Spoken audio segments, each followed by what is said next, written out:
books on it. Um, Human evolution really fascinates me, and For all sure. those other things. So yeah, I'd say I'm most well read and strongest in that particular thing. Definitely a super cool topic and one that a lot of us on the server enjoy on both sides of the table. Now, Mhm. I guess what exactly got you into the whole TikTok and YouTube thing? I know you said you Um, want to do the teaching, but yeah, I told this story a little bit, but how I started kind of getting into it was like during the pandemic, like everybody, I was so incredibly bored. And I had TikTok, but I didn't really do anything with it. But I saw that people would do like live streams on TikTok and debate people. And I was like, I didn't even know you could do that. I have this app on my phone and I didn't even know that. So I don't really remember when I started doing that. I think it was very early on in 2022. I think. right. I think that's right. I'll have to go back and check. But that's when I first started doing actual like live debate discussions with people. Do you feel like you've ever been destroyed in one of those debates? Um, there was one debate where the person was we were debating something extremely like esoteric and niche, and the person didn't even disagree that evolution was true. It was just kind of an implication on it. And I would say I performed extremely poorly, but I wouldn't say that anybody won that debate because it was just at the end of it, nobody walked away from it thinking they learned anything.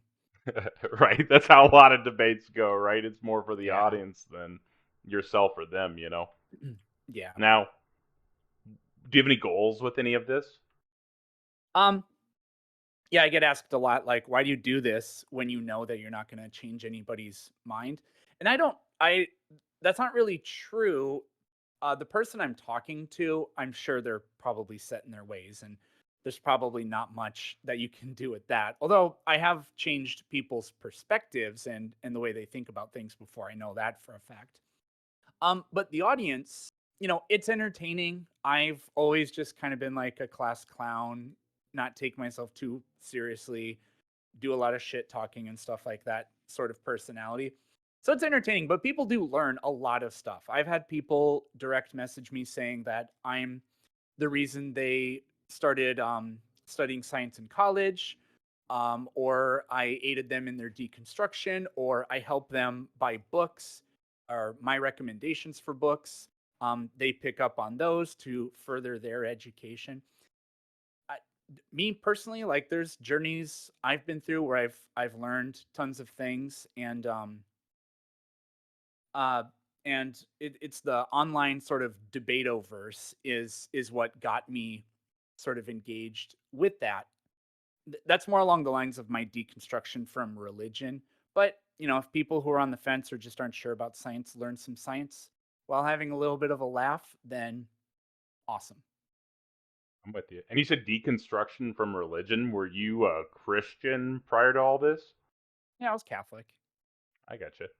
What was that? I guess what did that deconstruction look like initially through today? I guess, or whenever you feel like you completed that. I don't know if that's the right word. I completed it when I was like 25 years old. It was like 2015. Um, I mean, I would say it was kind of like a slow burning fuse, and then I sort of just finally completely gave up on the idea of the beliefs. I just couldn't take any of it seriously anymore.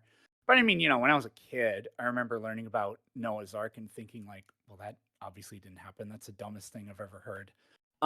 So Right. there was quite a lot of it that and a lot of people who are religious, feel the same way. They have a different concept or idea about what that event was like, or whatever. But there were certain problems, especially with human evolution, like the fact that Adam and Eve never existed. I mean, that's obviously fatal for Christianity. That's an idea I just never seriously thought about because most people don't think very seriously about their beliefs. They just believe them. Right. I'm with you there. Now, when do you feel like you'll have accomplished your goals with all of this? um Well, I don't think that'll ever happen because I mean that's just my view of education. I mean, when are you done learning? You know, like Never. I got you. Well, what do you feel accomplished about so far with all of this? um it's hard to say. I mean, my influence has obviously grown. I have a large audience. I mean, I can look at my metrics and see that people are seeing things, but that's not a way to measure like if anybody is learning anything or anything like that. But occasionally I do get the messages from people every now and then. Teaching is a lot like that. As a teacher, you sit through the whole year, and like this last school year for me was particularly rough for a lot of reasons. But at the very end of the year, you get a lot of notes, and people come up and talk to you, and they're like, they tell you things like, "You're the best science teacher I've ever had," or I once had a student tell me, "You're the only teacher we've ever had that actually believes in science." And I was like, "Wow." Wow. So, This is you public hear, school systems? hey, yeah. So you hear stuff like that at the end of the year, and you know that you did more than nothing, and that's good enough. Right, you're making a difference. Mhm. Now, I know you wanted to talk more about science, but do you hold any philosophical positions you'd like to share with the audience? Not particularly strongly. So I kind of reject the idea of um philosophically and politically and whatever, I just reject the idea of I am the type of person that fits into this type of box. That box is my identity. It's my in psychology you call that like somebody's master. No, shoot, what is it called? I was gonna say master status. That's not right.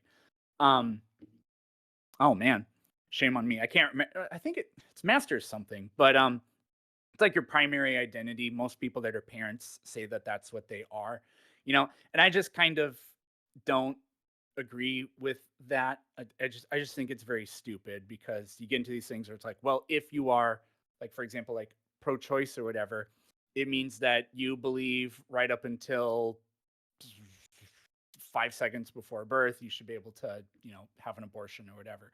You can be pro-choice and not think that, right? You can be pro-life and think that there are like exceptions, for example. So I basically think of myself as, I guess I'm sort of an empiricist. I would say I'm probably an atomist. I always forget the difference between a naturalist and a materialist, but I overlap quite a lot with those things. Right, right. In terms of beliefs about the supernatural, I hold none. I call myself an agnostic atheist. So there we go. Those are great, valid positions to hold, and I'm glad to hear that. Now, uh, I know you said you didn't really mention political stances. Do you want to talk about that at all, or do you want me to just? No, I get it. I get it. Now, I mean, I have a lot of opinions and thoughts about it, but that's not really what I do online. So I don't know. Maybe some other time. No worries. And what's your favorite dinosaur? Oh shit. Um, Man, I wish you'd have given me that question yesterday. I probably still wouldn't have an answer. I've always really been a huge fan of ceratopsids, particularly like Triceratops and Torosaurus. Although That's we think mine those might too. actually be the same species. We're not 100% sure, but um Best dinosaur. yeah, it's way up there. T-Rex is obviously really cool. Um yeah, I don't know. Kentrosaurus is also I love Kentrosaurus. That's the smaller one with the big spikes, right? Yeah, it's kind of like half stegosaurus. Like the first half of its back are plates, and then the second half are spikes. Yeah, that's a pretty cool one too. Now, does anything scare you? Um, Snakes, kind of. Like I can be around a snake, like at the zoo. They don't like make me like whatever. I could probably hold a big snake too, although I've never done it. But like if I'm just like walking around and all of a sudden I see one, it does freak me out a lot. Um, I get that. Another thing, I wouldn't call this a fear. It's just of all the things, this is the thing that bothers me the most. And it's, when I think or when you die, I think nothing happens. I don't think that your consciousness goes on to exist in some weird alternate existence or whatever. And the most the creepiest thing about that is when you're dead, you won't even know it, which is the exact same thing as reality itself not even existing or never having had existed. And that's just such a very odd, uncomfortable thing. Yeah, that is a wild thought. Now, with all of these cool, and we'll get into the audience AMA here in a second. But and so all y'all start raising your hands because we're gonna start pulling y'all up here in a minute. But with all of this cool stuff that you've been doing, the education, getting degrees, learning about all this, getting the YouTube and the TikTok going, having all these discussions. Have you been anywhere cool with all this, or have you gone on any cool adventures? Um, not like a field trip type of thing or anything like that. I've never like you can sign up to go do like a fossil dig and stuff like that. And I've never done that. I guess I should. I do really love checking out museums though, and I go to them um in order to learn, to sort of like better myself as a teacher. That's one of the biggest reasons why I read books too. So yeah, I've been to a pretty healthy number of museums and national parks and things like that to try to learn more. Um, I got a lot that are on my bucket list. I've never been to the Smithsonian. I've never been to the Chicago Fieldhouse Museum. I've never been to the Peabody Museum. So those are definitely. There's a natural history museum in New York too. That's pretty famous. So definitely want to check those out at some point. I get it. I get it. Sorry. Now, I appreciate you answering a few of my fun questions here, but we have Rebel Landris ET with their hand raised. I'm going to go ahead and pull them up. Do you want to cover anything else before we move into pulling some more or pulling some audience members up? No, I'm not super creative at coming up with stuff from my own head. I do way better when there's a person to engage and respond to. I'm with you. Well, we've got a lot of them here, so we'll go ahead and get started with that. So, Rebel Landris, I'm going to go ahead and pull you up. You got to click the green hand icon to pull yourself up. And if anybody else would like to come up, feel free to raise your hand. We'll start pulling people up after them. Hey, Rebel Andres. Hello. How's it going? Fine. All right, so we hold very different positions. Probably, one could say it's the epitome of being diametrically opposed from each other. All right, so I'm gonna start off by making a claim, and I don't get triggered. I'm sure you've heard it before on your TikTok. You've talked to and debate a lot of people that oppose you. Okay, so I'm gonna make a claim, and then we can go from there. Sound good? Yeah. Okay. So my position is the Big Bang, the heliocentric globe model, and the Darwinian theory of evolution are the largest satanic deceptions in history to hide God from humanity, to make the Earth and life within it feel as if it's an insignificant cosmic accident, and discredit the scientific truth, validity, and reliability of the Bible. Can you prove me wrong, Mr. Planet Peterson? Well, you have the burden.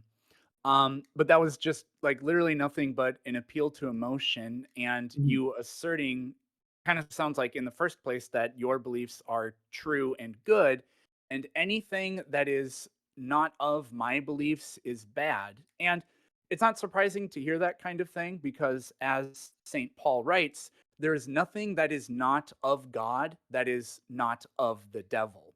So any idea that opposes your interpretation of your belief, that's an extremely important point. Everything that is against your esoteric interpretation of what you think Christianity is a product of Satan, the worst imaginable thing. And there's really nothing you can do about this. No amount of evidence would ever be sufficient for you. I mean, I can give you the evidence, but literally none of that could possibly matter. So, another important point would be I thought we're always told constantly that science would never have happened without Christianity. Historically, people that believe in Christianity have discovered these new things about the world. And in some people's minds, it undermines their religious beliefs. But in other people's minds, it doesn't undermine their religious beliefs. So, for example, well, it sounds like you're a flat earther, so this example won't really work. But, Galileo, when he demonstrated that the evidence very clearly shows that Earth moves rather than the other way around, the vast majority of people in his time did not believe him. But he is celebrated by people who are religious or a-religious for his conviction in his scientific beliefs in the face of, you could call it persecution. I mean, like literally was persecuted. Um, and Galileo always gave credit and glory to God for, like, being the inspiration for his discoveries and, all of those kinds of things. So, you know, it's it's a little weird. I don't know why you're picking on me. You have almost every single person that believes in your religion, uh, you have a bone to pick with them as well. Right, because you mentioned that you're a Catholic earlier. Was I'm Catholic.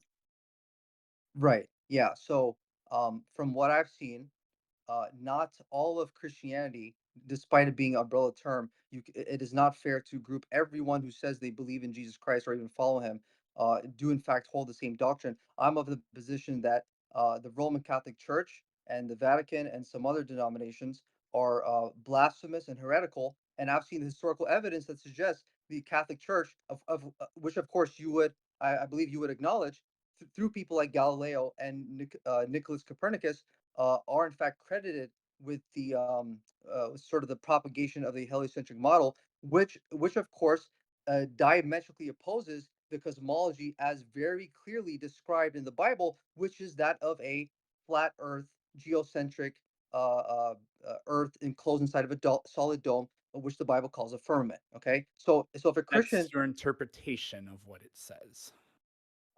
yeah, it would be the consensus amongst all of Christendom and biblical scholars and No. Hebrew scholars. Are you saying that the majority of religious believers think the earth is flat? Or are you saying that the majority of religious believers and religious scholars think that Genesis's interpretations of the structure of earth is that of a flat earth? Because those are very different things. What I'm saying is, in So, biblical and yeah, which one? yeah, okay. So can I answer without you interrupting me? Is that okay? Well, it sounded like you weren't even going to try to answer. No, I was. No, and you're not letting me. Yeah. Still waiting. So okay, right. Yeah, right. So, according to all of biblical and ancient Hebrew Israelite scholarship, the consensus is that the Bible, in fact, does teach a geocentric flat Earth. Now, outside of that, just with your average Christian, no. Most Christians, they believe they live on a spinning globe. But for the Christians who have looked into the specific topic of cosmology when it comes to the Bible, they do confirm that it does teach a flat Earth. Great. Um,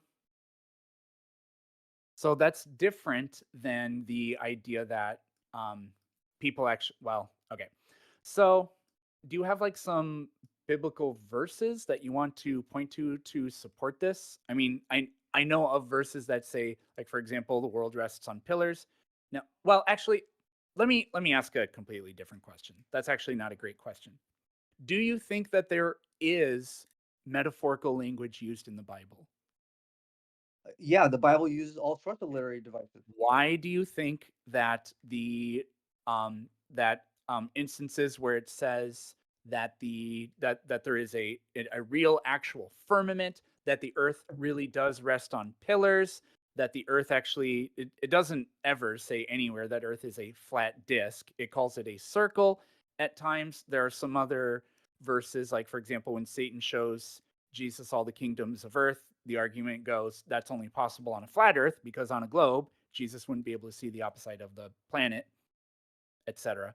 But why is it that you think that none of the language that you think is addressing the shape of the earth is just rhetorical or metaphorical? Yeah, because anyone who has basic reading comprehension and understands authentic biblical hermeneutics knows that given the context of the scripture that is being read, uh, they will be able to discern whether something is like literal, historical event, metaphorical, figurative, parables, or like apocalyptic, like the book of Revelation. Okay, we are allowed to discern between those two Such a things. terrible argument. How so? So who are the real Christians then? Are the Protestants the real Christians? Are the Catholics the real Christians? Whoa, whoa, whoa! How that's a totally non sequitur. How did you No, get it's to that not a question? non sequitur because when you What? said the What? hermeneutics, so for example, does the Holy Spirit proceed from the Father and the Son or only the Father? Dude, why are you asking me about like metaphysical, theological things right now? Like Because we're you talking. said anybody with basic comprehension can understand the hermeneutics or whatever. Um, so there are schisms that exist within the belief systems of Christianity. So it's not just the shape of the earth or whatever. There are all kinds of there are all kinds of whatever divisions and differences of opinion on the interpretation of certain things within the Bible that Christians hold on to. It's not just this one. So, but I have a feeling that it's just odd to me that you've thrown in and said it's just so incredibly obvious by reading it that it says it's flat. But there are going to be plenty of other things where the people that think the opposite of you say, no, actually, anybody with any basic comprehension can tell that it's actually saying this. So, for example, without trying to jump into like theological things, because I'm not actually interested in that, it's just an example. Um, everybody else except you and the couple of however many of you guys there are out there are going to say even an idiot would understand that this is metaphorical speech. So I really don't understand why, like, you just saying I'm the smartest one out there really isn't an argument. It certainly isn't evidence of anything except perhaps your own hubris. Yeah, so I just thought of this now. Even if the Bible is using some sort of metaphorical language in the context of the description of the geodesy or cosmology of the heavens and earth, it is not necessarily rule out that it's actually not doing not using a sort of some sort of messaging to actually describe a geocentric flat Earth. And I can give you probably one of the best examples that I can think of right now in my head.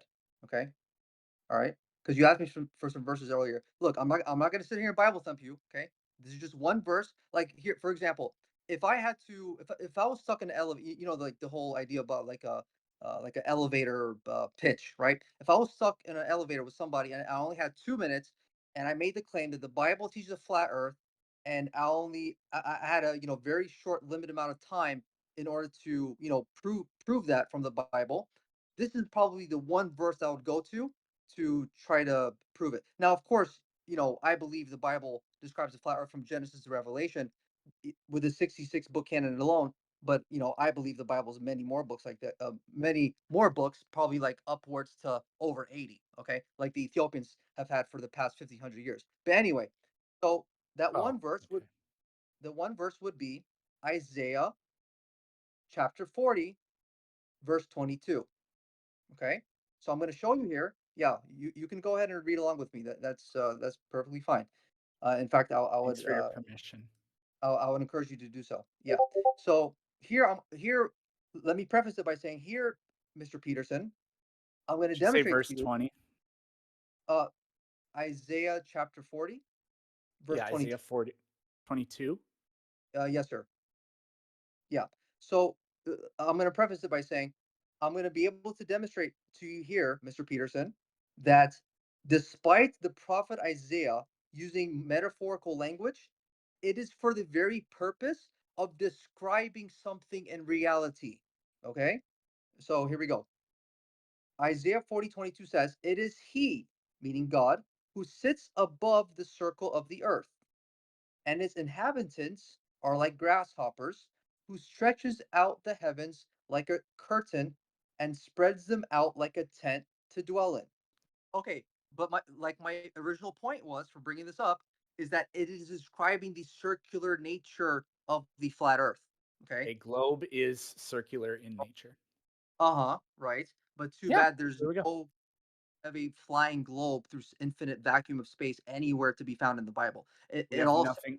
Oh, well, the Bible's not authoritative, so the Bible it says says that. things that are obviously false. So I Of course, you would like say that. like like I give a shit about your appeal to the Bible. Right. Yeah.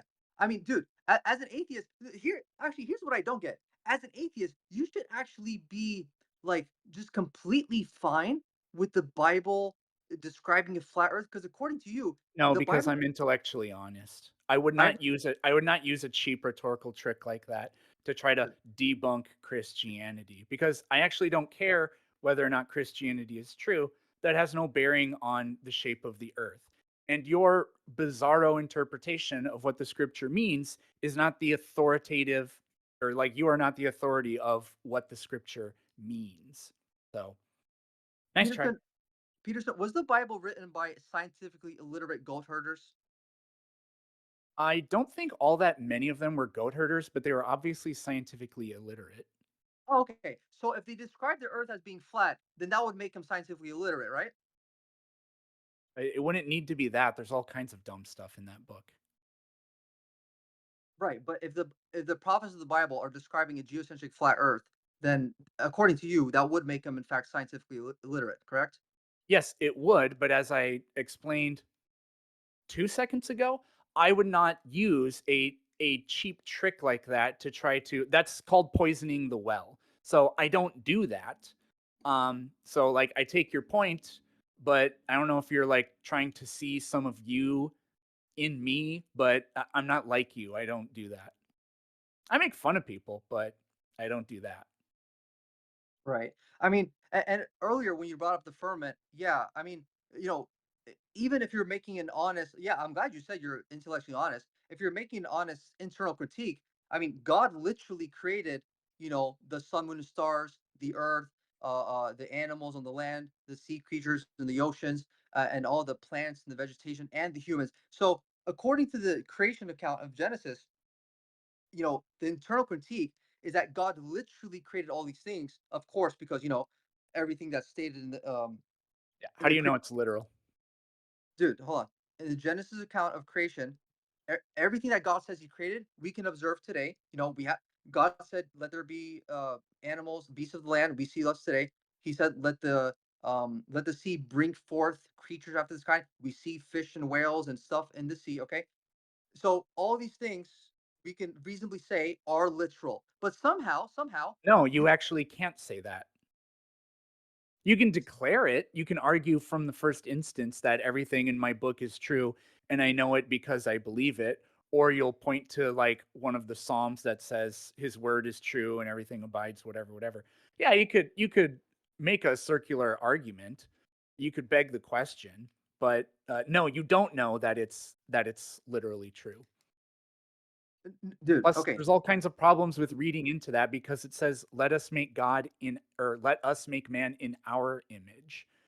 So, if you really believed what you believe, you would be a polytheist because that's what it says.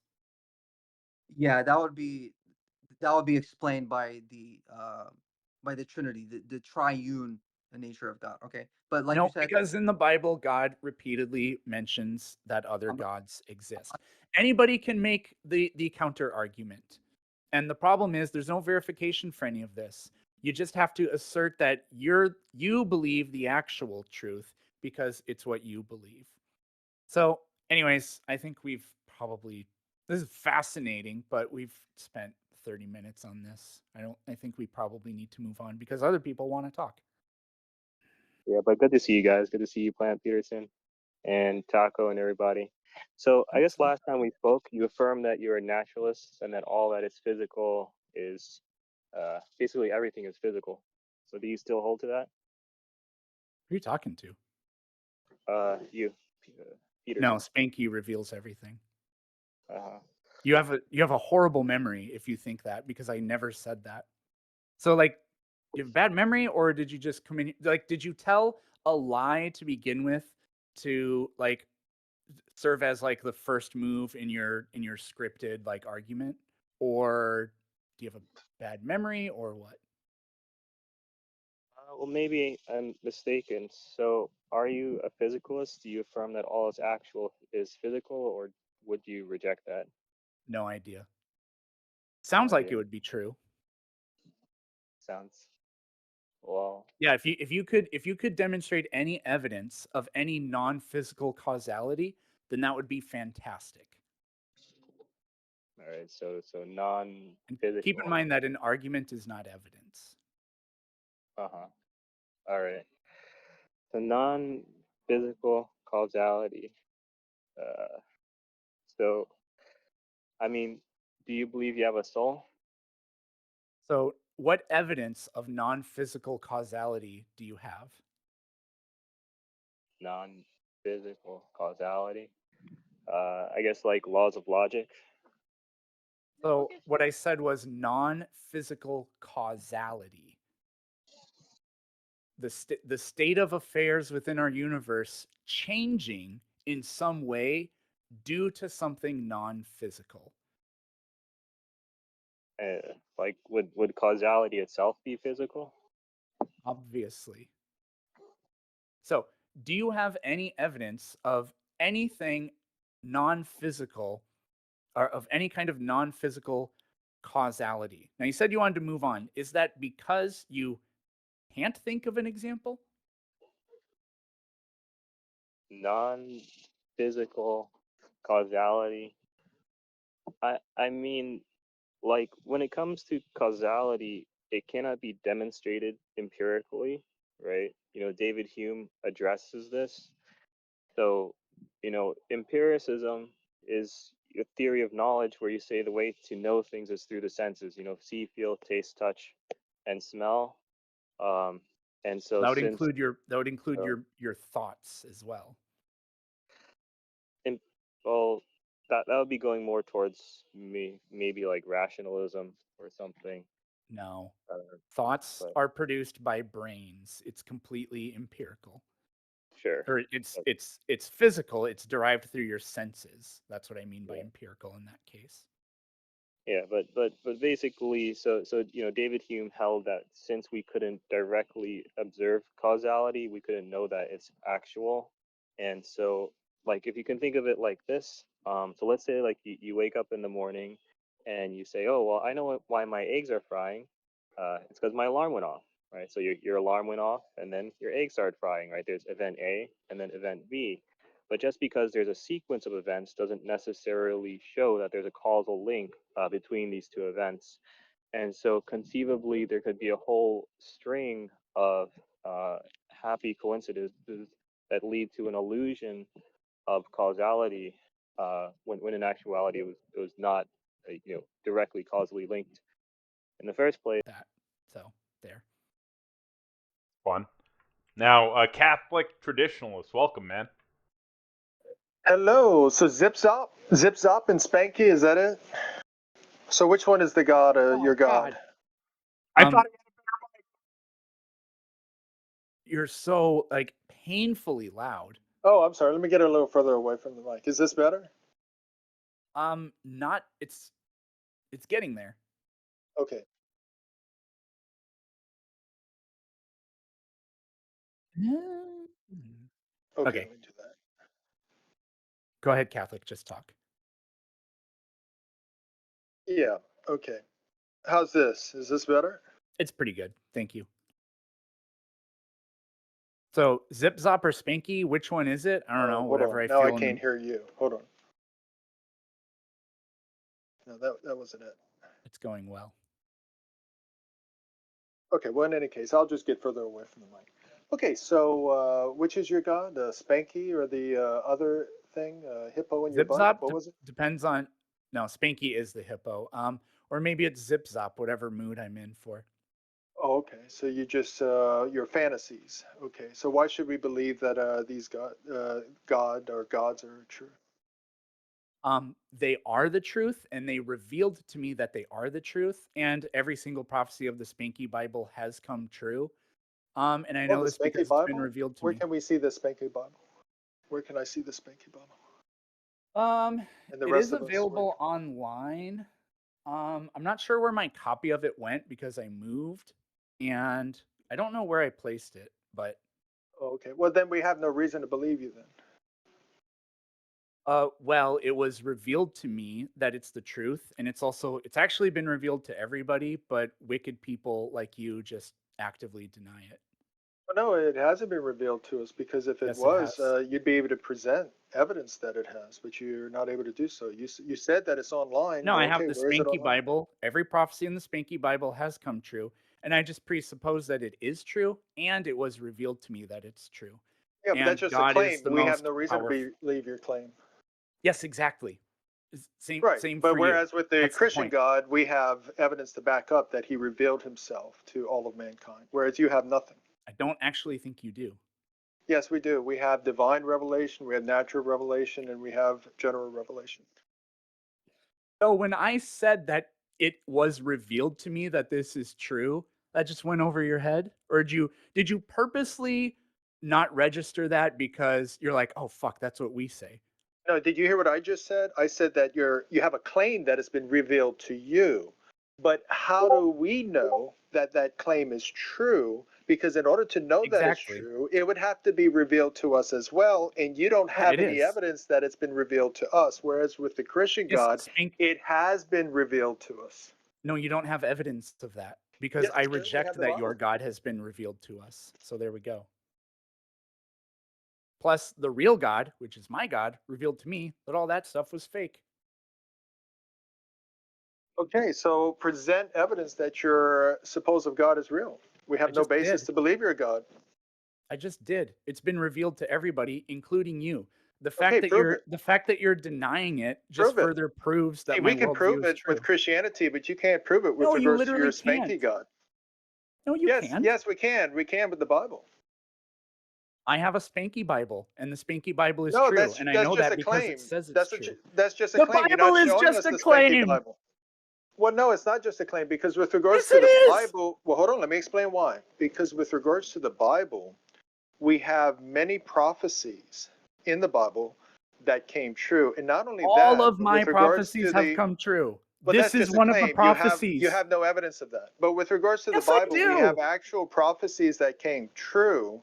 No, you And not only that, we have miraculous claims in the Bible and miracles claims, today that support claims, those miraculous claims. claims. What evidence Well, do you no, have that the no, no. We claims have are true? evidence. We have actual empirical evidence. Name one. Sure, the Shroud of Turin.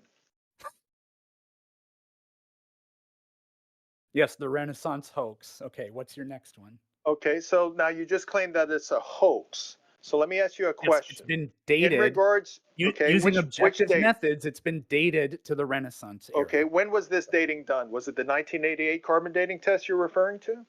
I'm not sure which one, but it's been done several times. Okay, so No okay, dating, okay, no so you dating said it's been technique, no okay, so dating technique has put it in the realm of anywhere other than about half the age that you claim that it is. okay, Okay, so the there's best only they've. been one carbon dating I'm test, which was almost done in done. I'm 1988. I'm Okay, you almost don't know done. what you're talking about. In 1988, there was a carbon dating test.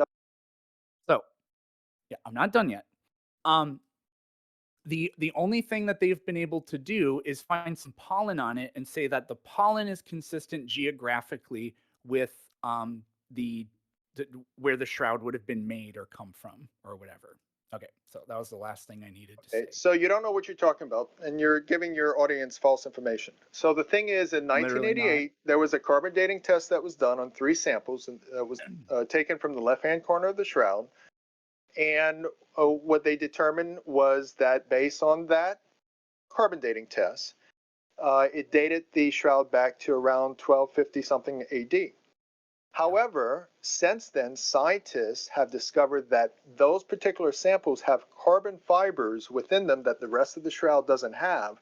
So they speculated that these, uh, uh, I'm sorry, these not carbon fibers, they have cotton fibers. So they speculated, the scientists themselves speculated that these particular, this particular part of the cloth was woven into the rest of the shroud, since the rest of the shroud doesn't have cotton fibers woven into it. So what they did in 2012, they did a new type of test. It's a X-ray type of test where I forget the name of it, a wide spectrum X-ray, which is more sophisticated, more technologically advanced than the carbon dating test. And what they found was that the shroud does date back to the time of Christ because it was able to negate the cotton fibers and only measure those fibers that's part of the rest of the shroud. And another thing, let me ask you this question. If the shroud is a hoax, how do you explain that numerous atheist groups have tried to duplicate and reproduce the shroud, but they've all failed? How do you explain that? How would that prove that this cloak really did wrap around Jesus Christ himself? Well, number one, we see that it does date back to the time of Christ. Number two, we see that under X-ray imagery a few years ago, it was found that Jesus' name is actually on the shroud itself in 3 different ancient languages. It says Jesus the Nazarene. Number Yep. three, we see that the Some random description, hold on, squiggles. Okay, so you need to provide the scientific study that did this, and I will look it up. So, what is the name of the X-ray study? it's wide, it's wide spectrum X-ray. No, what is the name of the article? I don't have all this in front of me. It would take time for me to, I'd have to leave and then come back to get all this stuff. I don't have all this in front of me. Well, I ask that because And I anybody in tried the to audience search. can look it up and see that what I'm saying is true. Okay, anybody in the audience can search this and find out that what you're saying is false. Wow, look at that. See how that works? Okay, so you're assuming that it's false. You don't even know that it's false. There's no evidence of your claim. I typed this in, and I can't find anything other than I even typed it in with Oh, that's the bull crap because I've Googled it numerous times and it always comes up for me. Anyway, with regards X-ray to, study reveals age of Shroud of Turin. That's an appropriate search. yeah, so anyway, with regards to that, we have that. We also have the I'm description literally not going to of, listen to you because I'm looking up your study. So I found the X-ray thing. It says here that there's this X-ray dating method.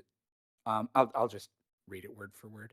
The X-ray dating method used by the Italian scientists analyzes the natural aging of the linen's cellulose at the atomic level using X-rays to measure the time elapsed since its manufacture. The shroud's measurements were compared with other authenticated linen samples from 3000 BC to 2080, finding a close match with the linen fabric dated to the siege of Masada in Israel, and that dates between 55 to 74 AD, decades after Jesus, supposedly died or whatever. And this challenges the medieval dating method from 1988. It requires reducing, unlike carbon 14, the researchers. So, if that type of dating or whatever could be demonstrated to be like reliable over multiple samples, that would be cool. That would be interesting. What would have been kind of interesting to talk about is if this shroud, somehow we could place this shroud um, in the time of Jesus, that would in no way prove that Jesus was God, the Son of God, a supernatural being, or anything like that. I mean, there are no scientific tests for that at all. So I don't know what the point of that would have been, but yeah. Anyways, it was fun while it lasted. Cool. And we have Fiona the Fatherless up next. However, you're Hello. right. That's kind of nonsensical, the shroud. Hi, can you hear me? Yeah. Okay, I may be fatherless, but I actually really like science. And like I read in your bio that you're a science teacher, And I've always had a lot of respect for teachers, especially science teachers, because they kind of made it worth a while, like coming to school, right? They would like burn gummy bears or like show us like cool stuff. So nowadays it's really easy to like search everything. Like it's a Google search away, right? But it doesn't necessarily mean that like we understand the information fully. And it would be kind of nice to have you explain a concept as a teacher, like in more simpler terms where we can understand it.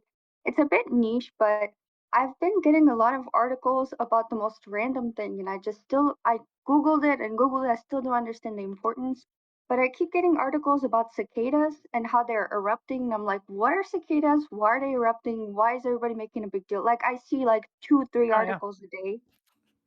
So there's like a particular brood is emerging this summer, and cicadas are just an insect, and oh man, I can literally talk about this for so long because this is really cool.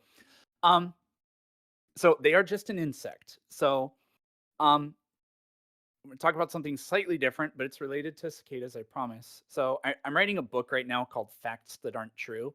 And one of the untrue facts is that flies live for 24 hours. They don't. Houseflies can live for like a month. But the thing we kind of forget about insects is that we think of like a butterfly metamorphosizes, right? It goes from caterpillar to butterfly.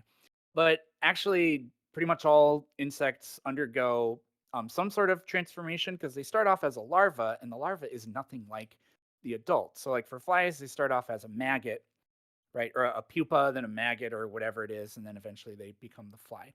They spend the majority of their life as that in that larval stage, right? Another famous one is like the mayfly. They, in as adults with wings, they will only live for about 24-ish hours, but they spend many, many years actually as a larva with no wings, and they live in the water, and they come out as adults with wings. They don't even have mouths because they don't eat.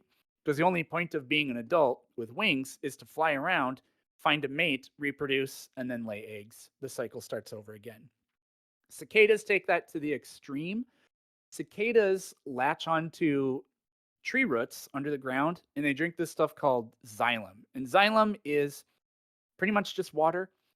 It's watery stuff, extremely devoid of nutrients that plants they have pipes that go all the way up and down them to transport that water around because living things need water, right? So they bite on a tree root and they suck on xylem for 7 to 11, or is it 11 or 13? I don't remember. I know it's a prime number, either 7 years, 11 years, or 13 years. I can't remember exactly.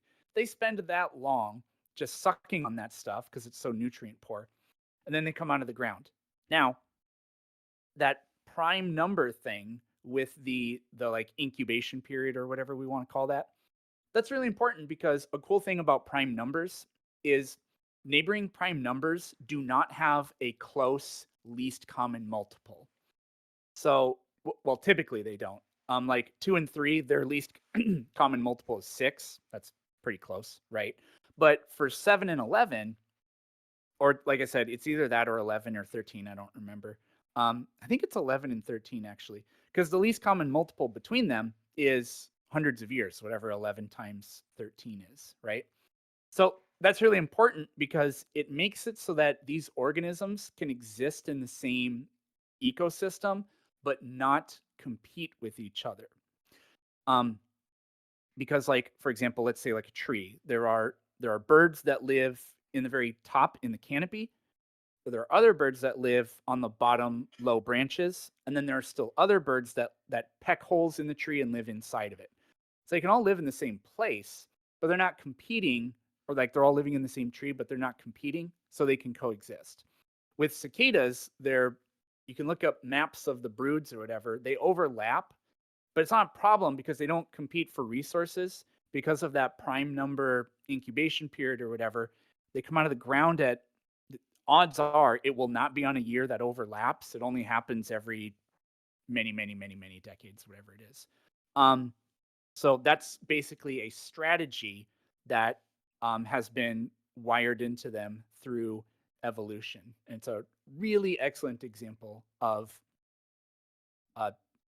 like organisms avoiding competition, I guess. So is this year one of the years where they overlap and come out at the same time? I think so. Which it's funny because last year was too, but there are many, many, many, many broods. Most years there's no overlap, but are there cicada broods that are coming out at the same time this summer? I'm asking ChatGPT for. So, yes, two separate cicada broods are emerging simultaneously this summer. And yeah, it's 17 and 13 year cycles. That makes sense because 17 and 13 have a least common multiple of 221. So it's very rare that they overlap. Thank you. I know it's available on the internet, but it's another thing to have it like explained by an actual teacher. So I appreciate it. Thank you. You're welcome. And yeah, sometimes people that write articles don't really write them in a way that's very easy to understand. Thank you for the great question, Fiona. I invited up Talcon. Yeah, hello. My question's really short. I'm a fellow non-believer in the God thing, and every once in a while I like having pleasant chit chats with religious people. You know, I don't always try to debate them; just hear their views. It's interesting. And one of them made a claim that there is, and I just wanted to ask your opinion on it, and that's all I want to know. One of them made a claim recently to me that there's proof for Noah that Moses parting the Red Sea because there are Bronze Age weapons at the bottom of the sea. Have you heard anything about that? Like, is this a common lie? What do you think about it? And that's my question. Yes, I've heard it. It is just simply not true. There aren't any. This comes from Ron Wyatt, who is a nurse from Texas who claims he discovered, I can't even keep track of how many things, and he never discovered jack shit. But it's usually that they found a wagon wheel. That's the most common one. And from what I've heard, it's just simply a piece of coral that looks like it could be the like decroded remnants of a chariot wheel or whatever. I think I said wagon wheel, but I meant chariot wheel or whatever. Yeah. But even if it was, what would that prove? That a chariot is in the Red Sea? Egypt used chariots for many, many, many centuries. I don't think it was quite millennia, but maybe it was like a millennia and a half or something like that. So that would prove absolutely nothing in particular. You can say it is supporting evidence of it, but of the weakest kind. So here's the example I usually give, and this is what you could say to somebody. You know the story of George Washington cutting down the cherry tree? Yeah, that's a lie. Right. But what if I told you that at Mount Vernon they did find an axe buried in the ground? Oh God, that changes a lot. Changes anything. So Um, you that- can say that that is supporting evidence, and it is, but of just the most fleeting variety yeah, of evidence. So it's the same thing. yeah, yeah. Because like it was interesting though, because when he made that claim, I was like, all right, I'm gonna look more into that. Because I just like learning. Like maybe he had a point, and he said he would DM me his evidence, and then he never did. I don't know, maybe he was busy. Anyway, that's my question. Thank you. You're welcome.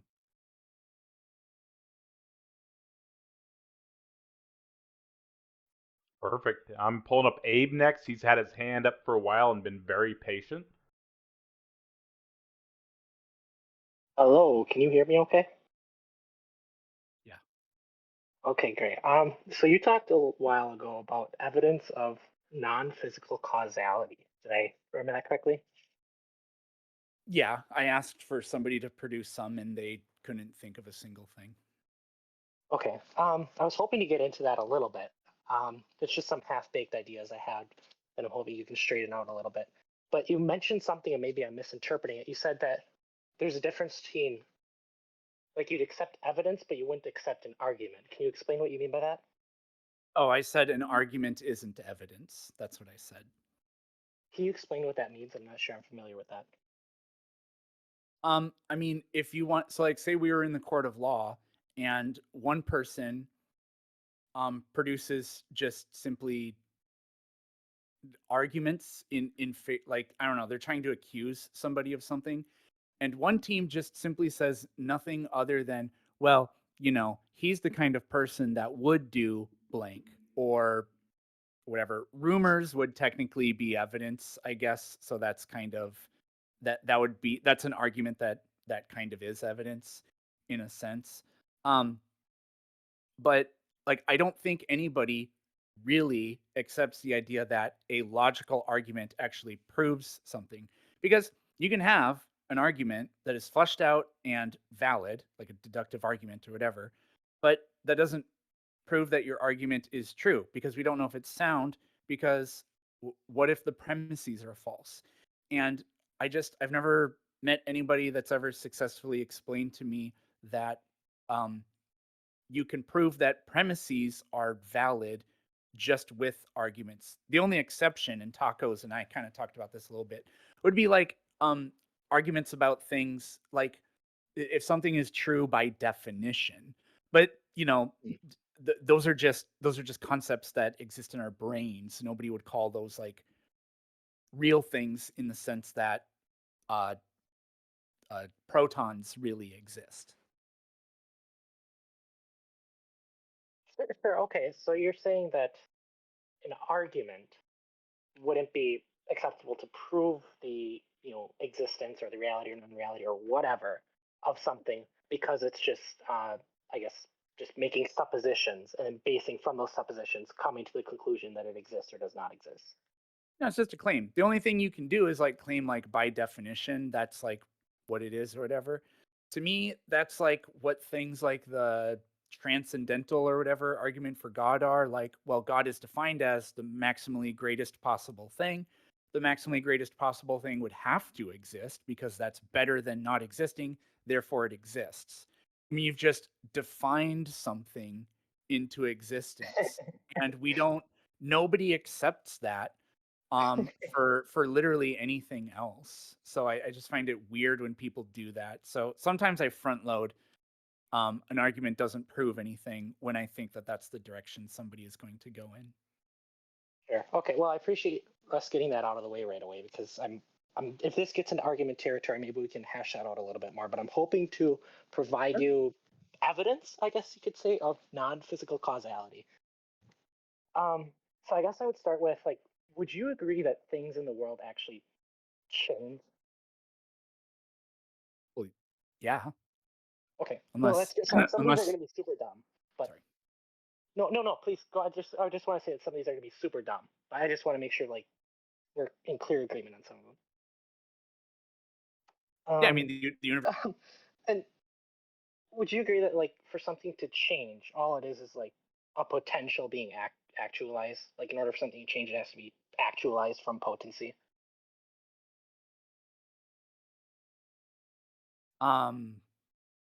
I don't really exactly know what that means. Okay, Like sure. So something has a like I've heard this argument from God too. There's that really popular, well, I don't, it's kind of popular, several 100,000 view video of the guy on YouTube um, going over all the arguments for God's existence, and he said, well, God is the one thing that is not actualized. And I was like, okay, well, now we're just doing special pleading. But I guess I don't. Potency and actualization. Go ahead, and if you can flesh out what those mean so we have a little bit better idea, that would be great. sure. So also, just to let you know, I'm hoping to get to the point where we're at that purely actualizer that we were talking about before, but we can take steps there and hopefully, like, the special pleading fallacy, we can get out of the way. But the idea of actualization, so let's start with potency. You have the potency to move, 1 inch to the right or to the left in your chair. Like, that's a potential that you have. In order to actualize that potential, you actually have to, lift yourself up and move yourself. So potency is the potential to do something, whereas actualization is the actual, I guess you could say, impact of the potential. You actually doing the potential, if that makes sense. Yeah. Okay, so then we can agree that in order for something to change, in other words, like your position in the chair to change, you have to have the potential to do it, as well as the like it actually has to happen. Sure. And so that means that this actualization of potential is actually real in the world. That should be without explanation. But would you agree with that? Say that very last part again. Sorry. It's just a combination of like the first part and then the last half we were talking about, that the actualization of potential is a real feature of the world. Would you agree with that? The actualization feature is a real feature of the world. I mean, it's something that happens, I guess. I wouldn't call it a Okay. property of matter necessarily, but Yeah, so this will get into like the principle of causality. Are you familiar with that? cause and effect. Yeah, like something can't be like in the language I was just using, like a potential can't be actualized unless it's something already actual has actualized it. Like something that's not real cannot change something that is real, in other words. That makes sense. Something that's like saying something that doesn't exist can't interact with things that do exist. Yes, exactly. Exactly. Again, sorry, some of these are going to be super dumb, but like when you discuss big questions like this, I think it's important to go step by step. So this anything that we change in the world, you'd agree, is thus happens from something that is already real. And this would mean that any occurrence, any time that, say, object X changes or whatever, that means that there's a substance Y or another object Y or whatever, which does the changing. Would you agree with that? Seems to be the way things work. Okay, great. Where do we want to go from this? So if you then take the existence of that Y, which does the changing of the object X, Yep. that means that there has to be something that supports Y's existence.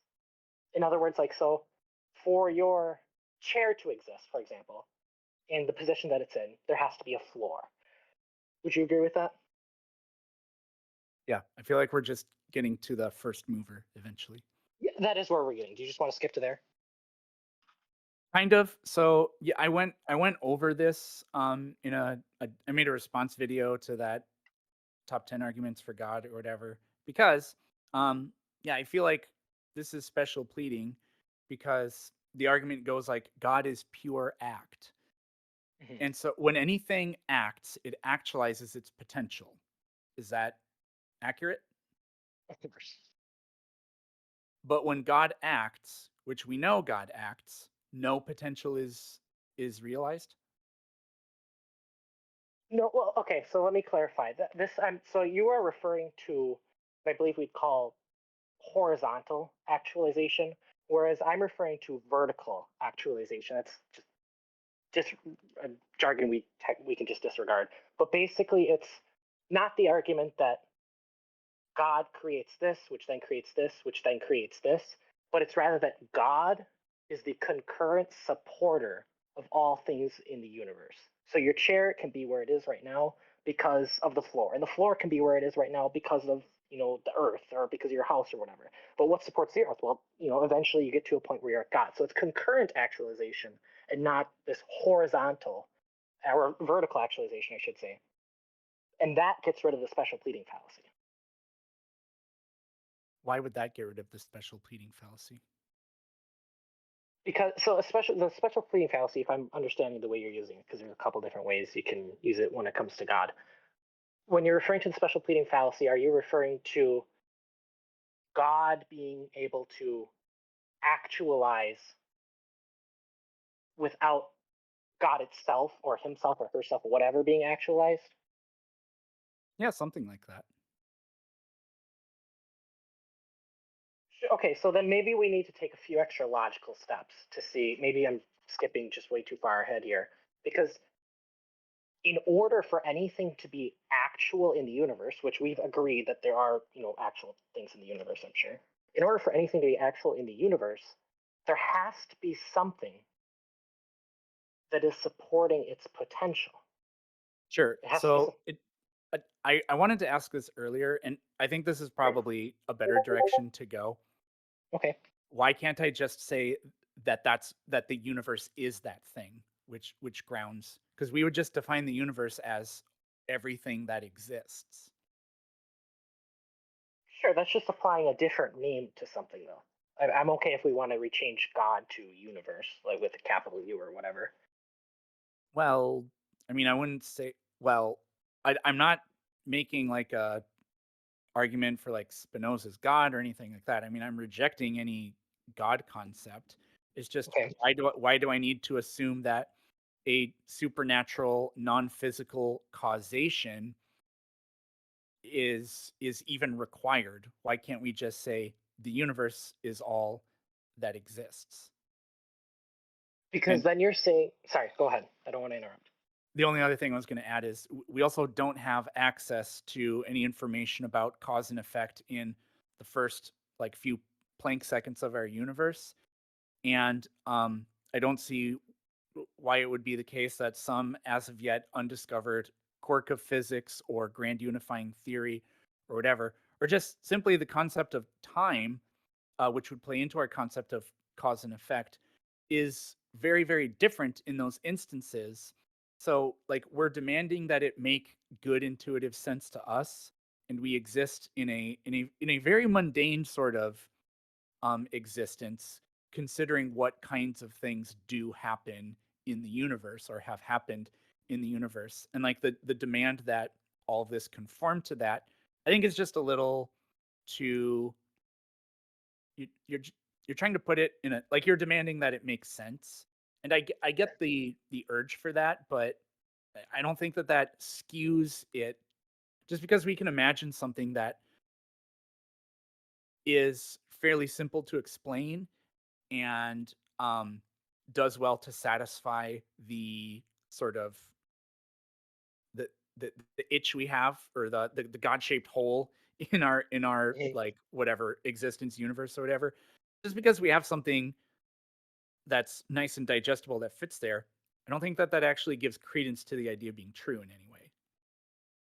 Oh no, absolutely. I agree with you 100%. Just because, an idea is simple to explain doesn't mean it's true. And I actually don't think that this whole, what we're referring to, non-physical causality or what I refer to as God, I don't think that's a simple question to explain either. So I'm you're using science term. I think you use like the plankton. I can't say that I'm familiar with that stuff. I know you're a scientist. I can't say I'm familiar with that stuff. So some of that stuff you might need to explain to me. Um, Well, but like, do you agree that the Big Bang happened? I I'll agree with the general scientific consensus. Sure, I can't honestly say I have an opinion on it because I couldn't even tell you what the Big Bang is in all reality. That's that's fine, but so the problem is, much like inside of the event horizon of a black hole, in the first like Planck second of the universe, our laws of physics break down and can't explain what's going on. So like if somebody told you that heaven is inside of black holes because science can't explain what's going on within them, I think we would be like, that that's not a good argument that therefore heaven exists inside of black holes. It's absolutely possible. And we have something that explains a very deep mystery in our universe, but I don't think it's a good explanation. And so these I think that the the frontier of like what we don't know in science is a god-shaped hole, I think. And so this is Mhm. just an example of people putting that peg there, but I don't think for the same reason, I don't think that that's a reasonable like justification. Is pretty much what I'm saying. Okay, so I guess I really don't. Not that it's something that should be disregarded, but I guess I don't really totally need to understand the whole plankton theory, whatever, how that all works. But basically, you're saying we don't understand what happened, like in the smallest unit of time conceivable when the universe was created. Yeah, and I think that this whole what we're talking about here basically is a god of the gaps argument, and I think that's sort of like a case you can make for why we can put God in this instance, why God fits there, because we can't explain that. You know, causality and whatever, it breaks down, and where the hell did the universe come from, and all that other stuff in the first place. And my general response to these things is like, we don't know if the universe came from anywhere. It might be completely Mm. uncaused, uncreated, or whatever. We don't know, and so we don't need an unactualized actualizer or a something with no potential or anything like that. So let's say we have some like the concept of a plankton. Like obviously a plankton isn't something that I can like grab and throw like a football or whatever. But in order for a plankton unit of time, if I'm understanding what it is correctly, in order for that to exist, there has to be something that actualizes its existence. Yeah, and it may So, just be the universe. but that gets us back to the God question, because then we can just substitute the universe for God. I'm okay with doing that. But Well, now we can ascribe all these. you're Go adding a ahead. layer of you're adding something else to it. You're saying that there was a point where there was not a universe and a God that I don't know on what grounds we're even claiming that this God can exist. We just have to admit by stupefaction that there must be something and it has no discernible properties or anything. But it then made a universe begin to exist. And I'm saying, why not just think that a universe existed and through virtual particles interacting initiated a Big Bang state within itself or whatever? So I just don't get why we need to add another thing to this. Um, so I would disagree that we can't ascribe particular attributes, as you were saying, to this universe or God, and I'd be happy to do that. Maybe that's the more effective way for me to present my argument here. To rather instead of arguing that we have a purely actual actualizer, just to go down the route of like a immaterial, immutable, eternal, like incorporeal type being, and then from those maybe go into an actualizer, if that would be more useful. And again, if you have to kick me out because this is taking too long, just I can go It nerd on this probably stuff. wouldn't be useful because I'm just going to tell you that that is the very definition of something that does not exist. Something that does not exist exists nowhere, is made of nothing, and never has existed, so exists no when. A spaceless, timeless, immaterial God is the exact same thing as something that does not exist. But we're just claiming that this God exists, and we use like qualitative descriptors for it. It's Mm. eternal and it's has all these omni characters and it's God is love and whatever else. And it's like, okay, well, um, now we're talking about like it's almost like we're having a platonic discussion of does roundness exist? And that's just you're speaking a different language than me at that point, and we're not gonna be able to agree on something like that. So I think Mhm. that it kind of renders the argument to be incoherent because you're trying to describe to me something that has no discernible characteristics exists. It has the exact same properties as something that does not exist, and I don't think you'll have any luck with that. Okay, Um, so but like you can go ahead and do this for a couple minutes. But there are 6 other people with their hands up, so it would be nice to talk to a few other people. yeah, if you whenever you want to kick me out, just like, or if you want me to leave right now, I totally understand that. But this has been a very helpful conversation. No, Um, yeah, go ahead and try to make your case. okay, so okay, let me. How do I want to do this? Okay, so I'm gonna try to go through this, not the vertical way, but or a horizontal way rather. So in order for something to exist, we've agreed that something else has to actually turn it from potency to actualization. We know that that's a real thing in the world. Um,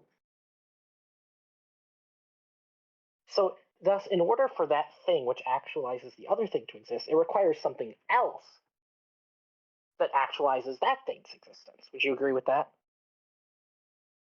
In order for something to exist, it requires something else that actualizes its existence. Yes.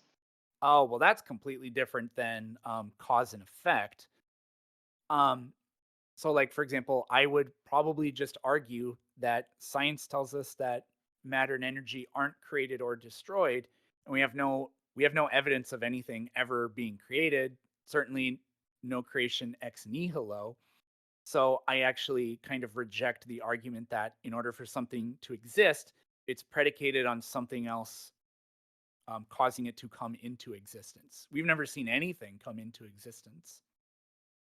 Okay, thank you for that clarification, because I shouldn't say come into existence, but rather support its existence concurrently. It's like the chair example I gave before. For the chair to be where it is right now, it has to be supported by the floor. For the floor to be where it is, it has to be supported by the house. And the house supported by the earth, and so on and so forth. It's concurrent and not like one after the other. Is that more understandable, I guess? Yeah, that's fine, but this isn't an argument for why is there something rather than nothing, which I feel like is kind of the ultimately the direction you want to go with this argument, but that's not. I don't think that that's a that we are supporting that yet. No, I agree with you. I actually don't think that's a direction that I want to go right now. I don't think I've presented enough evidence for that yet, enough argument for that yet. But would you agree that in order for something to exist, or not to come into existence, but for it to exist simultaneously, it requires something else that actualizes its continuous existence, like the chair, or something, and of course you can create that other thing, which is just an infinite regress, or it has to be something that is just purely actual. That's what we're going to ultimately come down to. I would just say I see no problem with the claim that the universe just exists. I mean, respectfully, that's a non-answer. Like that you're just saying it exists because it exists. Respectfully. Well, I'm not saying that's why it exists. I'm just telling you that it matter of factly does exist. And I don't see any problem with saying that it doesn't have there is not a source or anything that caused its existence to be there. Because the only solution to that is to say that something that you said it's absurd for me to say about the universe is the thing that is the reason the universe exists. And now here's the special pleading that we brought up 20 minutes ago. This seems to be almost like I don't want to accuse you of intellectual laziness, but I feel like that response is because I could say, for example, right now I have a sore throat, right? I have a sore throat because I have a sore throat. Doesn't matter why, doesn't matter how it came into being. We don't even know if it came into being. I just have it, right? But it's important to actually know, like what you as a scientist would do or as a science teacher would do. We investigate why those things are there. Now, it's possible that there is no why, but I would firmly disagree with that. So the question is important. And we can't just say it exists because it exists. Rather, we should investigate why it exists. Would you agree with that? Um, but we don't do this for God. And again, I think you could support the idea for the universe just existing because we've never seen anything in our universe begin to exist. I mean, if it's intellectually lazy to say that about the universe, then why is it not intellectually lazy to say it about God? I Because guess here's what I'd like to do. I'd like you to just answer that question, and I'm going to try to resist trying to make a counter argument or whatever, because we've been going for a while, and there are 7 people that also want to talk. But because it's been really fun, but you know, no, I totally we only have understand. so much time. No, and I understand that. If you don't want me to answer the question because you're not going to respond, I can totally respect that as well. But Now give your response, and then we'll try to just kind of leave it at that, I guess. okay. And what's the precise question you're asking, just to make sure I understand it? It sounded like you were saying it's intellectually lazy to claim that the universe just exists because you're not addressing like the why it exists or anything like that. But why is it if that's not appropriate, why is it appropriate to claim that God can just exist? Sure. Okay. So briefly, it's appropriate to say that God just exists because he is, as we mentioned in the beginning, he is a purely actual actualizer. And that is philosophically necessary for anything else in the universe to exist. Something cannot create its own existence, neither simultaneously nor like one after the other in a series. Right? The chair has to be where it is because something is simultaneously supporting it. So it is very appropriate to assign it to God, but not to the universe. Those can be two very different things because they are of the simultaneity approach rather than the one after the another approach. Hopefully that answers a little more helpful, I guess. I don't think so, because I would just say that the universe is not created. It just exists. And I could I could make a um like a logical argument do you believe in the law of non-contradiction or whatever? Sure, of course.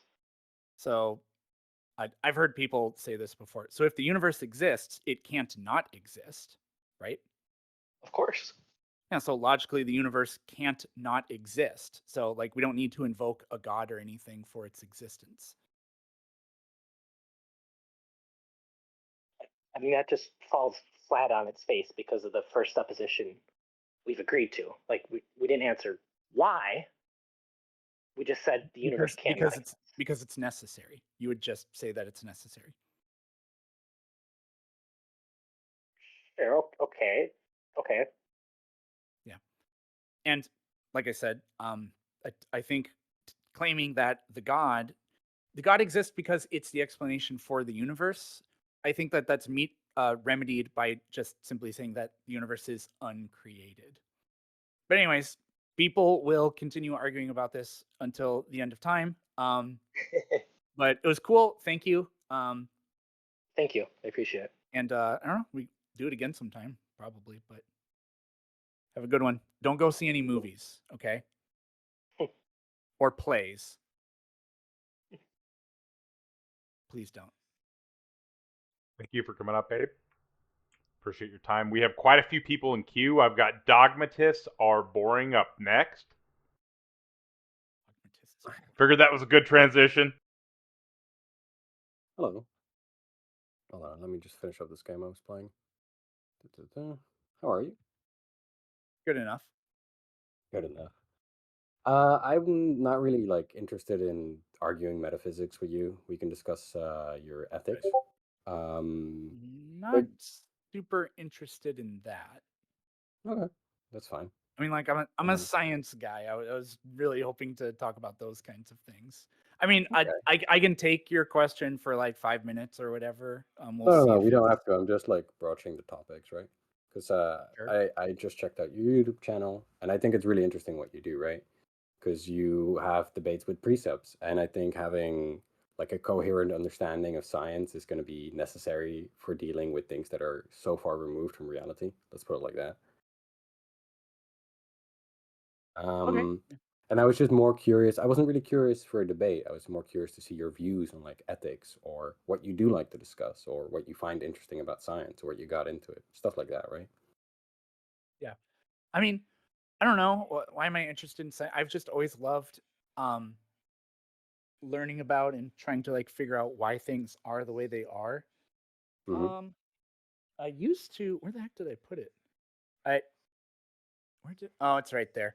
It's under a pile of a bunch of stuff. But I have this book that I got when I was 6 years old or something like that. It's called The Children's Book of Questions and Answers. It's really old. It was old when we got it in 1996 or 7, whenever that is. And it's just full of a bajillion different why does the sun look yellow? Why is the sky blue? Where is the most whatever in the world stored, or something like that? And I just remember as a kid just laying on the floor, thumbing through the pages of that endlessly, what felt like endlessly as a kid, which is probably actually 10 minutes. Yeah.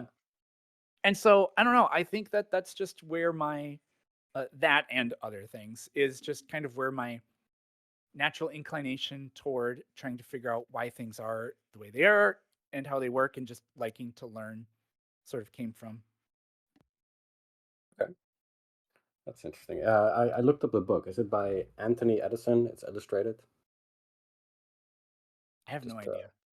for other people out there. And I just found like it's like 500 pages long. It has Yeah, it's long. Yeah.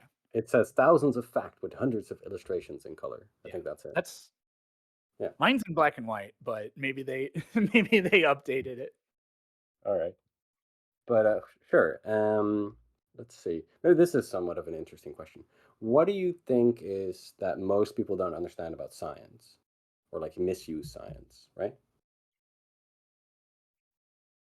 Hmm. Because we've got all this great That's a really good science in the question. world, Yeah. but you know, people seem to I think apply it wrong or probably apply it for their conclusions, right?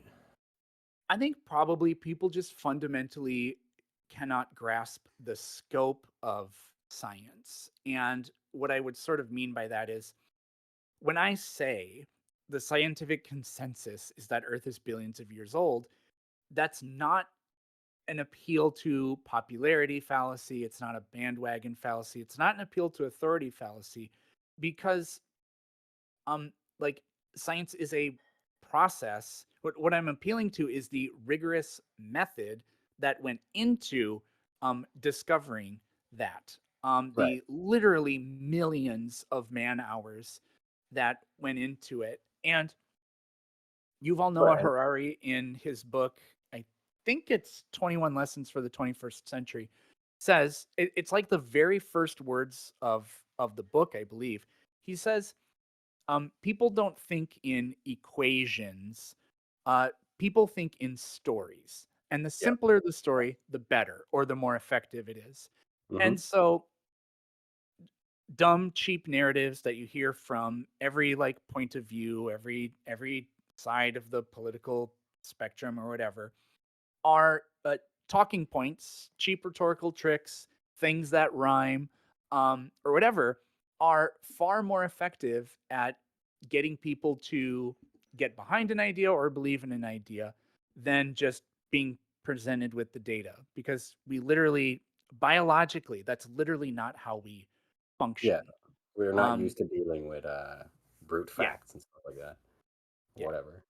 And you Okay. can't, like, for example, if you want people to donate to a charity, what you'd Mm-hmm. think what you'd think would be the most effective thing to do would be to do an enormous study and show people exactly how many people are dying or suffering from something, Right.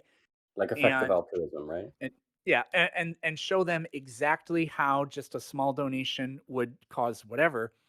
But it's literally thousands of times more effective. Show a single picture of a single person affected by it, and Mm-hmm. emotionally you will make people get behind something, because Okay. that's just not how we work at all. And that leads me then to the question: if we are kind of naturally inclined to narrativize, right? Because I don't want to like get too much into the evolution of this, but we've probably like evolved like sharing stories with each other and whatever. We have some natural inclination for this for whatever reason. How do we then deal with like certain narratives being the flat earth would be a good example. I don't want to get into too much of a political one, but the flat earth to these people seems like a very sufficient explanation, but it's a type of story. It's a type of story that how do you counter that then? How do you have this longer conversation where you kind of like are more demonstrative, I guess? um I'm not sure how to respond, because I'm not sure what you mean, like, in relation to. Um, I'm just trying to like describing is that people are much more motivated by their intuitions and their emotional appeals, right? And Yeah, I would so, I would say so, yeah. how do we kind of counteract this inclination Oh, for people to okay, make these that makes mental sense. shortcuts? Let's put it like that. um well, I mean, the most effective way, and like if you read books about like how to change people's minds and stuff like that, I've never read any of those books or whatever, but from what I've heard Hmm. people say, the most effective thing is to appeal to people's sensibilities, values, and beliefs in the first place, right? That's right. So, like for example, Dr. Martin Luther King. This isn't science, but I think the the Interesting point case study. point goes. Yeah, Dr. Martin Luther King Jr. was, if you go and listen to his speeches, they are centered around uh, biblical teachings, Jesus's moral philosophies, and his speeches are deeply patriotic.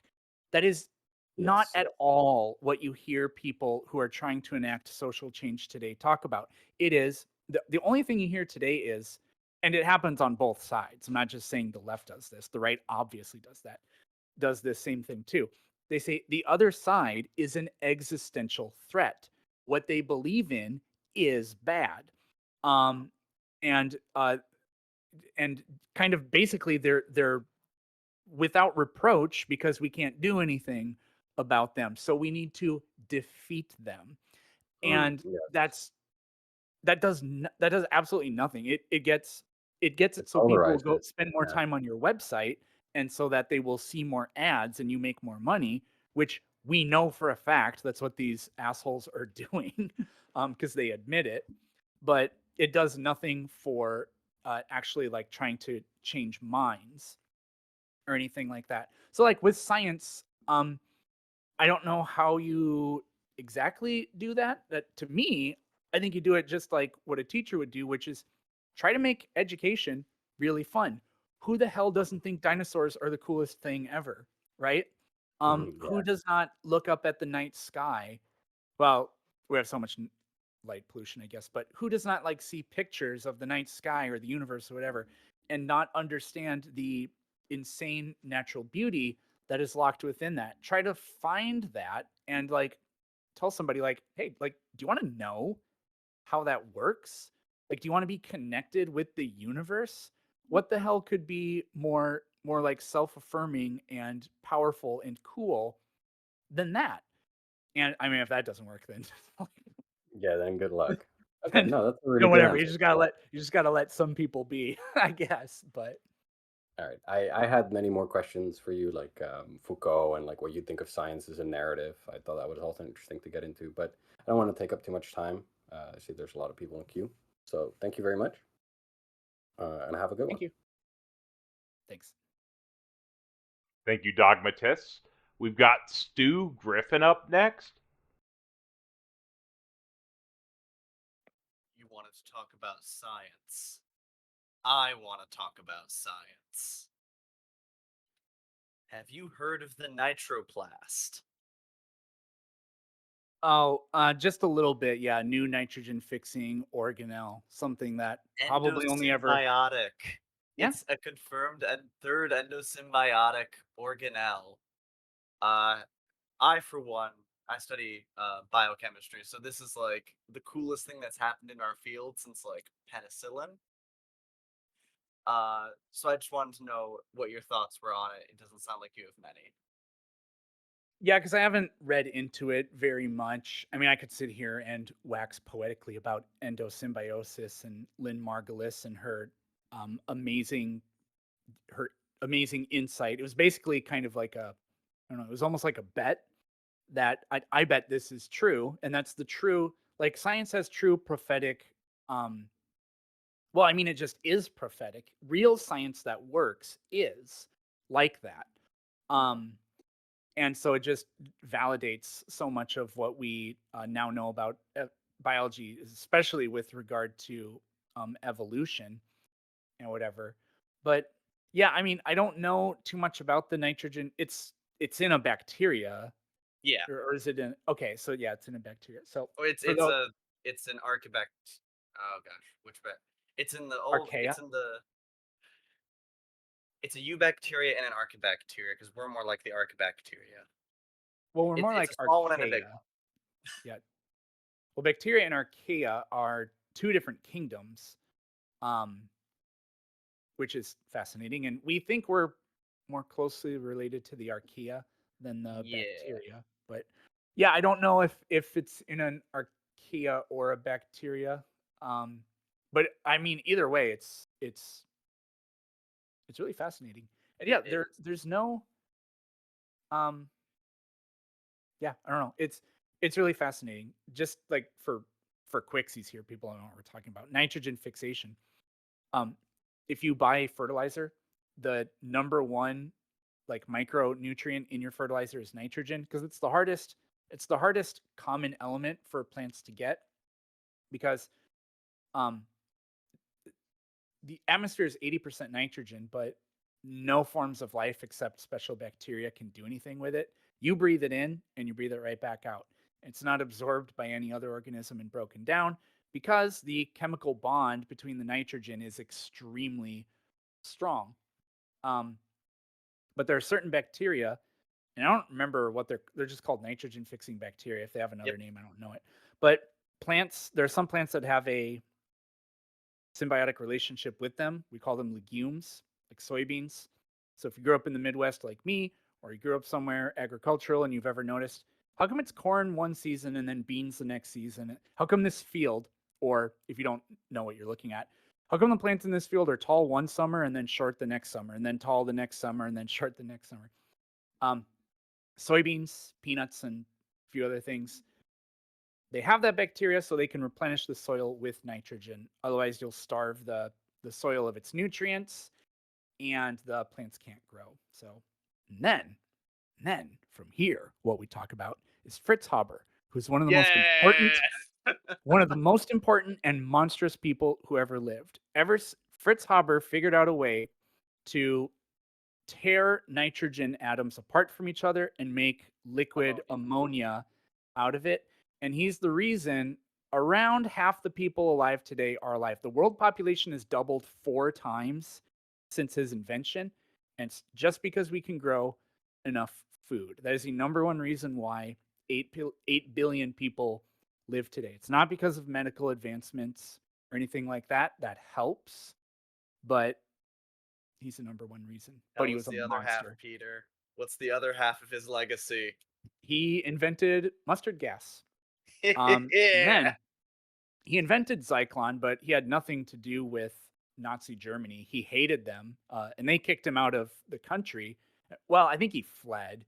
Um, and they took his invention, modified it slightly, and that was the most commonly used material to in gas chambers. So that Yep. one's not really his fault, but it directly ties or goes to him.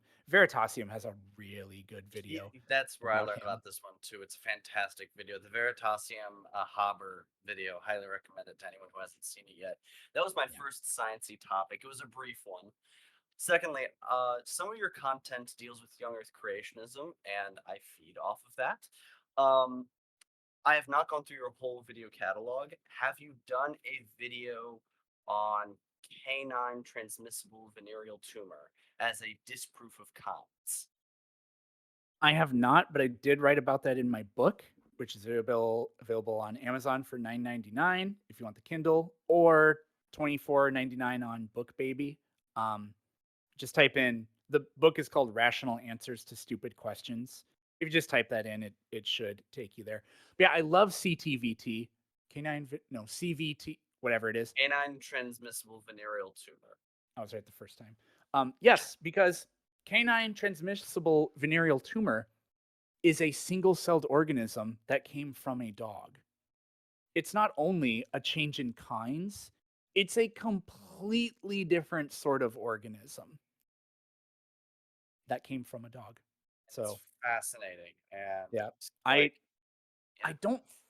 I think I brought it up one time in a debate, and I don't remember what they said or anything. But I go into that in detail in my book because yes. So, quick science lesson for those of you listening: cancer comes from your own cells, right? Your own cells mutate, but you cut a cancer tumor off and it can't live without you. Well, and cancers are not contagious. There are just a couple of really tiny examples of transmissible cancers. It's a transmissible cancer, but what we have now found out is that, well, because it's transmissible, the the original cancer came from one dog, but it still exists in dog lineages today, which means that the cancer that dogs get from this comes from another dog that doesn't exist anymore. And that it's cancerous genetically tumor. distinct. Yeah, I and think that's the yeah, big one, is that it's really obviously genetically distinct from that yes, individual dog, but it is also undeniably like with 99.99% similarity, dog genes Yes. that it's There- using. Yeah, it's clearly modified dog genes and chromosomes or whatever. Now, it can't exist without the dog, but no parasitic thing can exist without its host.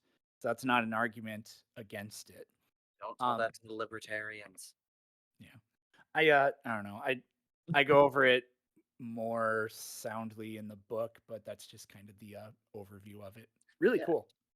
No, those are my two. I just wanted to end on the note that science is, I agree, a methodology. Every method that finds oil for us demonstrates that the Earth is old. Every new cancer medicine that more specifically targets a cancer over our own cells is just more demonstration of the theory of evolution in action. Um, I appreciate you as a science communicator and keep up the great work. Thanks. What's up? How's my audio? Sounds good. Fantastic. So first off, just wanted to plug the Discord because it is pretty fun over there. We have some interesting conversations. And the question that I had for you was, what is your opinion on the soft science, hard science thing? Oh, like is sociology science? Yeah, sociology, psychology. I don't know if I really have a strong opinion on this. I've been asked this before. I've never really known exactly what to say. Or like, is political science like really a kind of science or whatever? I mean, the problem with like psychology and sociology, it like they use in sociology, I don't really know how to I couldn't like argue to you how it's quasi-scientific or like attempts to be scientific. I can for psychology because I mean, we do like brain studies and we do adoptive twin studies, we do longitudinal studies, and we study like education and people take a test and you front load them with information to see how that changes their cognition or whatever. I don't know how to tell you how sociology does that off the top of my head. I'm just ignorant about it, I guess. But I mean, obviously, they use methods to try to be scientific. It's just that the background noise, for lack of a better term, in those fields is just absolutely enormous. So, for example, one of the most important books for like shaping my view of just kind of people, I guess, is this book called Blueprint by Robert Plomin. It's not a very long book. It's fascinating. And the book is mostly predicated on adoptive twin studies.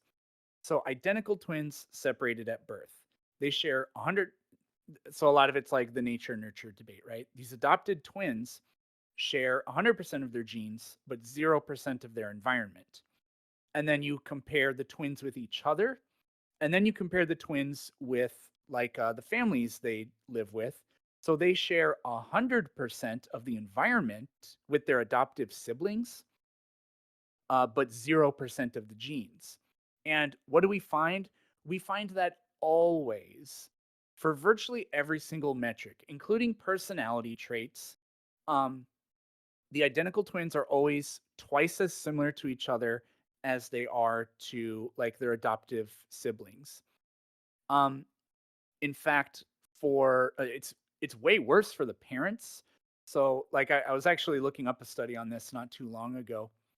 Like for IQ, for example, adopted children, their IQ correlates with their parents like anywhere between 4% and 17%, I believe it was. I know the lower end was 4%. So, what does that tell us? Well, obviously, things like personality traits and whatever, obviously, genetics is a huge part of it. It's almost certainly like almost exactly 50% of it because of the fact that identical twins are virtually always twice as highly correlated as for adoptive siblings, and um, even fraternal. The point I'm trying to get here at is I started off talking about background noise or whatever. Obviously, the environment is massively important. It is like basically the entire missing piece of that, but we just have absolutely no idea exactly what it is or what we could do to shape it. Because what we find is um, what school you graduated from, how much money your parents make, whatever. Like for these twins that are separated at birth, it doesn't matter where they end up. They always end up being vastly more similar to each other than to anybody else that they shared that environment with. It's like you think you can impart things on people, but you can't. Like, you know, if Olympic gold medalists adopted a child, they're not going to get that child to compete at that level. There's nothing they can do about that. And for like, you know, traits like stubbornness or whatever, and openness and conscientiousness or whatever, you're just obviously the environment is influencing that in a massive way, but it's a complete throw of the dice. You just have absolutely no idea uh, what it's going to be, and that's the problem that we see in those kinds of studies. It's just so unpredictable.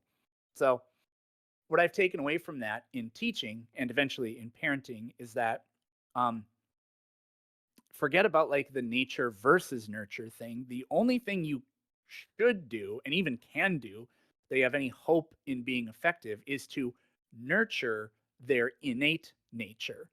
Don't try to make them do things that are not in line with, you know, what they're kind of born with and their natural inclinations. They'll never be successful that way. So Cool. Thank you very much. I want to end on hail anti-spanking. He will reign supreme. come on, you can't blaspheme like that. Thank you. We've got Blue up next. Oh, nice, Blue. Oh, hello. Is my mic working? Yeah, it's pretty Hey, loud. just like, oh, damn. Okay. I can turn it down a little bit. All right. Is that better? Is that better? Yeah. All right. All right. So, I'd just like to say, heretic before. But anyways, you said you have a master's, right? Yeah, in education. Oh, okay. So you didn't do a science type thesis, then you did an education thesis. Yeah. I didn't have Yeah. to do a thesis statement for mine. So Sorry, I meant dissertation, not thesis, or unless they're oh, similar. yeah, no, I didn't have to do a dissertation either. Some master's programs you do that, others you don't. You know, I had to do like research and studies, and I had to do and this, I don't know, for all I know, this is like common in all of them. I had to do like a final interview where I basically had to like lay my case about like everything I learned and like how it shaped my pedagogical approach and teaching philosophy and all that. But I didn't actually do like a dissertation or a thesis. Okay, I was gonna wonder what it was on, but you kind of answered that. So, Yeah, what's your sorry. favorite like scientific type of like? What's your favorite area of biology like to study like CRISPR or what? I don't like get into the nitty gritty of any. I don't like. I don't zoom in really on anything super specific like that. But I just absolutely love genetics and evolution. Those are like of all the books I have more books about specifically evolution than anything. I don't really have very many just about genes. I mean, like it's present in quite a number of the books about evolution or whatever. But to answer your first question, if I was going to do like a study or whatever, I would have studied the effects of cell phones on education, 100%. Because Oh, I have very strong feelings about that. are you strongly against it or are you strongly for it? Very much against. Oh. So, on that, do you just believe like they shouldn't be in a classroom, or Yes, do you? Okay. absolutely. Yes. In your own classroom, do you allow people to be on their cell phones, or do you like can you do anything about it? I have a thing at the front of the room that they just have Oh. to put their phones in. Problems like it's you got to like try to be proactive and creative with this kind of stuff when you're a teacher. And it works. Works really well. Some people just will never follow any rules. That's always going to happen. So I gotta you admit, I was one of you those type figure of out how to people. have a productive student teacher relationship with them anyways, but it's annoying. So do you only care about cell phones, or do you care about like AirPods and like headphones, stuff like that? Oh no, I don't let them. I definitely don't let them wear those while I'm teaching. I've kind of moved away from direct lectures. Um, I don't want them using them while they're studying independently either, because your brain, you can't multitask. You cannot do it. Okay. Now there are studies that say like classical music can be productive, whatever, whatever. Nobody's listening to that. Okay. Um, and they say like it helps them relax or whatever. And it's like that just tells me that you have a dependency on this, and we need to work on that too. But anyways, there's a really fun demonstration. I end up doing it every year because there's a big brouhaha about this. I'm like, okay, I want somebody to come up to the whiteboard and I want you to sing the Itsy Bitsy Spider out loud while writing down the lyrics to Row, Row, Row Your Boat. It is so funny. I encourage all of you to do this now or like after a little bit. It's impossible. It's so funny because I'm telling you, like, guys, how often do you read something, a paragraph, and then you go, what did I just read? That happens when you're trying to pay attention. Okay.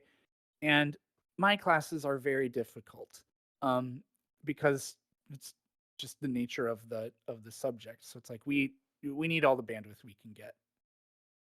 Okay. Because I was wondering, like, a lot of people with ADHD, since they're chronically understimulated, and if they're not medicated, sometimes music I thought could help. Like with me, it would help just have that in the background really quietly to help, like, have something else that I'm just not like getting distracted by. It's like, Yeah, I can understand that it helps regulating, but I don't think that it's necessarily effective for learning. oh, Because those are like obviously two very different things. Now, I have some students that have like, they have a 504 or an IEP or whatever that says like they're allowed to like wear noise canceling headphones and whatever. And obviously, I don't fight that or anything. And maybe they're listening to music, and I'm like, well, you know what? Let's.